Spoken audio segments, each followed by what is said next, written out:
Donc nous avons réalisé pour la première fois dans notre pays, alhamdoulilah, une opération de TAVI pulmonaire avec le professeur Ahmed Wajih Mazouzi et le reste de notre équipe. Alors la procédure, l'intervention consiste à placer une valve des cavités cardiaques droites, c'est la valve pulmonaire, par un abord mini-invasif qui consiste en une mini-incision au niveau de la racine de la cuisse et via la veine fémorale, monter la valve pulmonaire jusqu'à l'abouchement de l'artère pulmonaire. D'accord ? Cette valve, une fois en place, remplit ses fonctions d'oxygénation.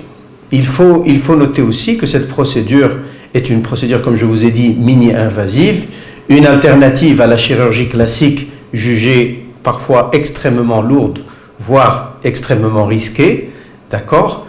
Et une fois la valve en place, eh bien, le malade va subir qu'une hospitalisation de durée très courte, et reprendre ses activités normales sans aucun problème.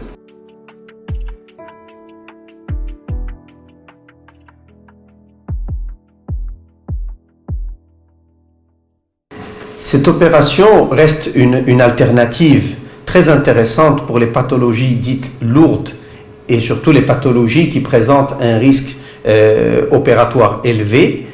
Et c'est une pathologie aussi, plutôt c'est une procédure qui ne requiert qu'un temps d'hospitalisation court puisque le malade peut sortir après 48 heures de l'intervention. Cette opération a été réalisée chez un patient déjà opéré à l'âge de 5 ans et qui a été opéré maintenant à l'âge de 23 ans. Donc il y a une croissance physiologique qui a été faite, il y a un délai de temps qui est passé, et donc il y a eu une remodélation des structures cardiaques de par sa croissance physiologique. Nous avons donc, entre parenthèses, ce qui a augmenté la complexité de l'intervention, dû reconstruire les dites structures via un premier dispositif, puis via un deuxième dispositif, loger la valve dans un site ou sur un site physiologique propice pour son bon fonctionnement. Ce cas a été vu sur le plan chirurgical et a été jugé inopérable ou opérable avec de très grands risques chirurgicaux. Donc cette technique d'implantation de la valve pulmonaire de façon percutanée via la méthode TAVI nous a permis de ne pas lui faire encourir de gros risques chirurgicaux et nous a permis littéralement de lui sauver la vie avec une méthode relativement rapide.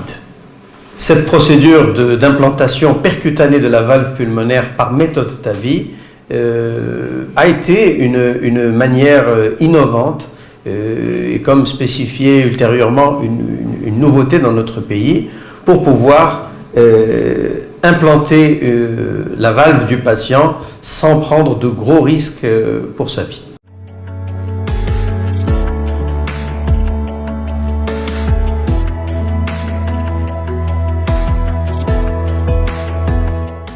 Le développement des techniques endovasculaires dans les procédures cardiovasculaires reste une alternative extrêmement valable, extrêmement intéressante pour nous.